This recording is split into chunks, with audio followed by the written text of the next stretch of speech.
All right, we're back with the third segment of the Harry Thomas Show Weekend Review. Today is Saturday, January 12th, 2008.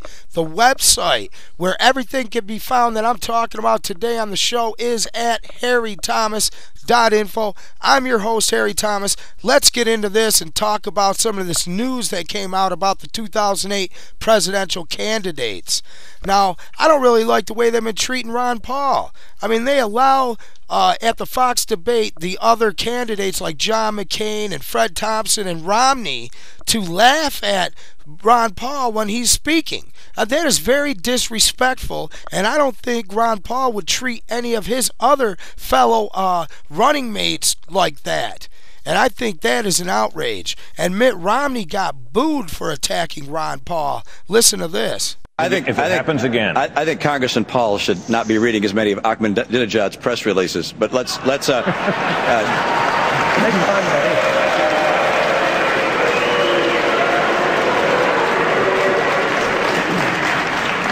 And it serves him right.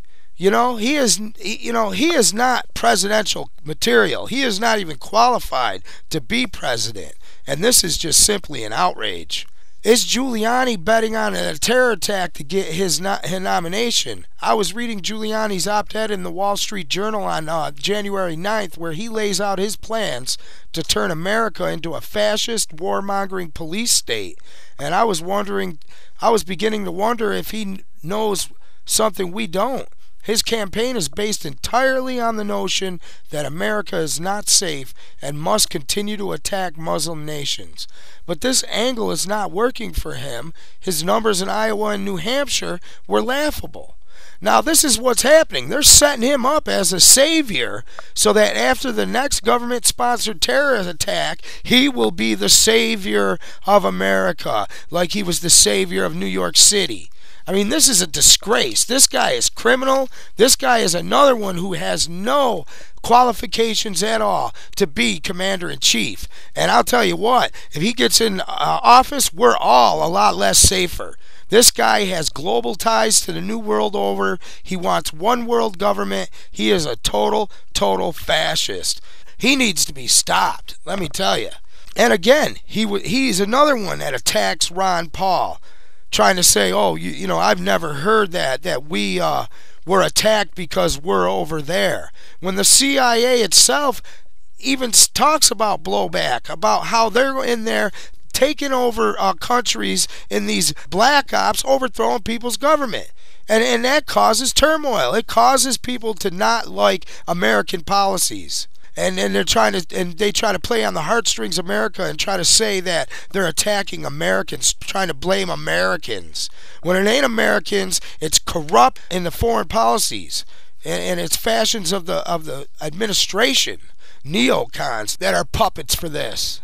Says here, McCain's reckless 100 years in Iraq commitment endangers Americans. John McCain's statement in favor of keeping troops in Iraq for 100 years or longer puts him out of sync with the majority of Americans who want our troops to come home. Further, his comments recklessly put America at risk, as such a statement will likely serve as a recruiting tool for bin Laden and al-Qaeda, who appeal to radicals and incite violence against Americans by claiming that the U.S. desires to occupy the Middle East indefinitely. These were the sentiments expressed by Ron Paul, referring to John McCain. He's calling for a 100-year war, over 100 years. This guy is insane. This guy is a complete maniac.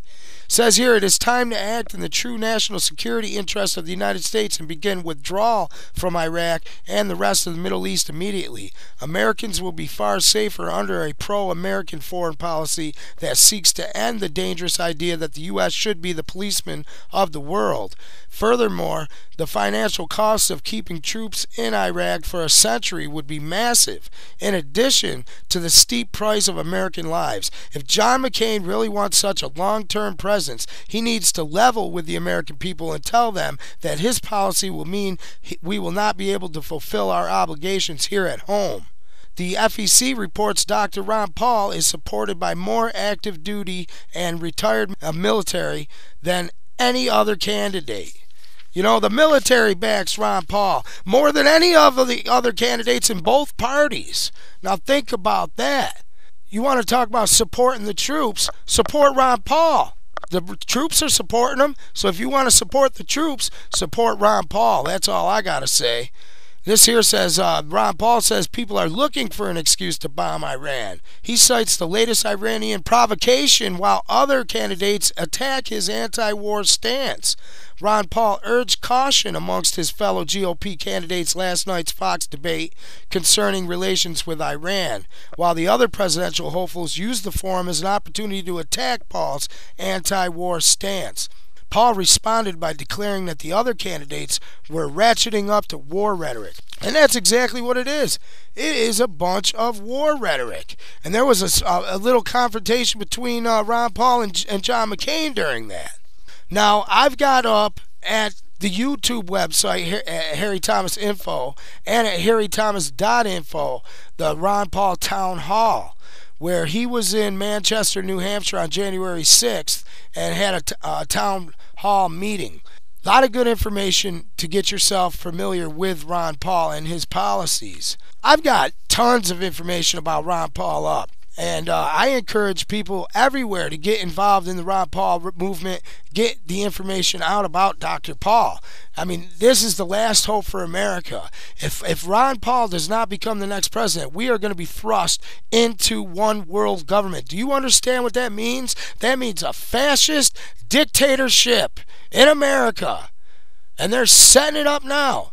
They have all the legislation in place, and they're getting ready to turn the dictatorship baton over to Hillary Clinton. And we need to stop it. She's been to the Bilderberg meetings. Her husband's been to the Bilderberg meetings. They're friends with the Rockefellers. They're friends with these international bankers and these elites that are taking control of our society, and they're using these politicians as hand puppets to bring in their world dictatorship. And it must be stopped. We can't put up with it anymore. And here's another one that came out of Rents.com where Kerry endorses Obama. And Kerry is nothing but a shill for one world government. He's a skull and bonesman just like George W. Bush. Then were two cousins going at it in 2004. Kerry stepped down just like Obama is. Obama's not going to question the recount. He's just a front man. He's a middleman. He's doing the will of his masters, okay? And so are the rest of them.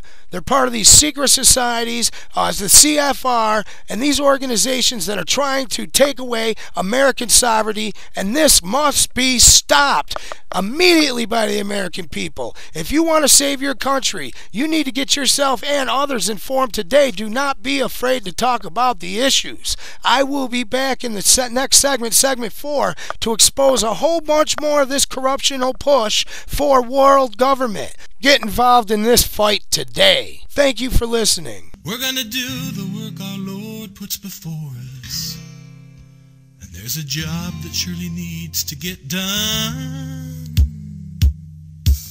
The job of waking up the nation to the new world order, which is trying to put us under their thumb.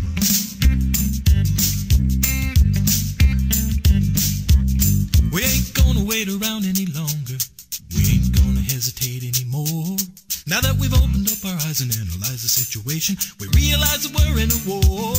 And it's a struggle for the life of our nation, for the survival of our sovereignty.